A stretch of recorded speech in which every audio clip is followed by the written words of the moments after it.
I have an old photograph that I keep up on the mantle of my fireplace. It's a family portrait. At the time the picture was taken, I was about a year old.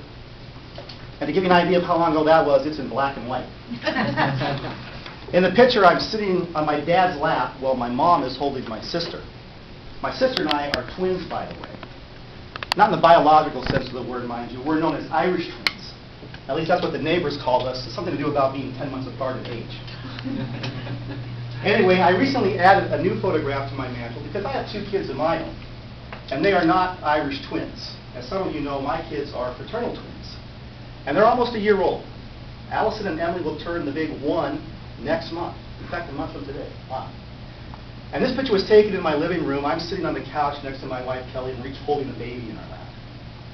When I put that photo on the mantle, I realized that I'm the same age now as my dad was when I was sitting on his lap in that old photograph. Madam Toastmaster, fellow Toastmasters, honored guests, where did those years go?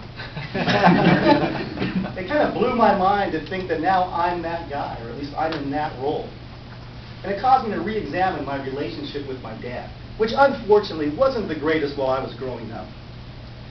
I've thought about it a lot over the years, and in complete candor, the best way to summarize it is to say that my dad pretty much operated on only one frequency, and most of the time, I wasn't on it. I know that he had dreams for me and for my life because we argued about those things. They got in our way. And it wasn't so much that I had other plans. It had more to do with the fact that I had no plans. And I think part of that was because of that disconnect that we had in our relationship. We were kind of estranged from each other. The fallout of all this is that when I think about my kids, it is of paramount importance to me that I find their frequency and get on it. Like all parents, I want to see my kids live fulfilling lives. I figure my role in this whole deal is to help them find the way so that they can go out in the world and live their dreams. Very noble of me, I know. Sounds like a solid plan. I only have one issue with this scenario. Perhaps you're wondering the same thing. If I'm so flippin' smart, why am I standing right here, right now, with an ID badge clipped to my pants? As you know, this badge allows me to ride the company elevator so I can get to and from my cubicle. That doesn't sound much like living the dream. So what do I know? But having said that, I have no plans of leaving Puget Sound Energy. I like it here. It's just that if I were to come up with a list of things that I would like to do with my life, I'm not sure where being a treasury analyst would rank.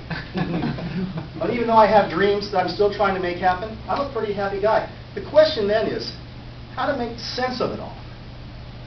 I go back to a morning at my parents' house. My dad was in the kitchen making coffee. He reached into the cupboard to pull down a mug, and he went down, collapsed. His heart was racing, and he was having trouble breathing.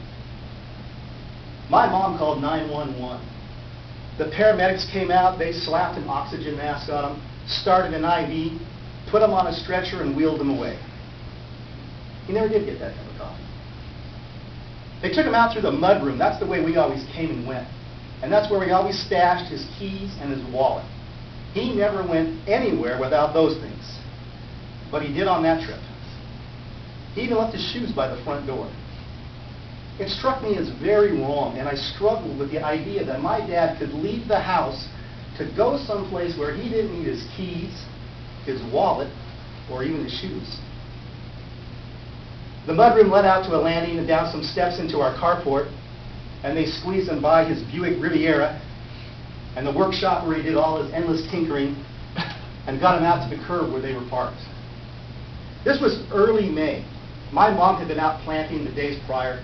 Spring was in full bloom. I remember the sun reflecting off the front room window. As the paramedics swung open the rear doors of the ambulance and loaded my dad in, he lifted his head, looked around, and remarked that he would never see his house again. And he was right. He passed away 6 days later in an intensive care unit. Over 20 years have come and gone since then. It's hard for me to fathom. 22 years this May since then. And I'm still rattled by that jarring confrontation with the finite nature of life and the finality of death. And what about those dreams that got in our way? Those dreams that cost us time together. Time that turned out to be irretrievably gone. Time that I don't want to lose with my kids. There's a quote that I keep very close to me. The quote is attributed to Michelangelo, but it transcends sculpture, transcends art even. The quote speaks to me as a man who's trying to make his dreams happen, and as a father who wants to see his kids live their dreams. Michelangelo said, "I saw the angel in the marble, and I carved until I set him free." Have a great Wednesday. Madam Toastmaster.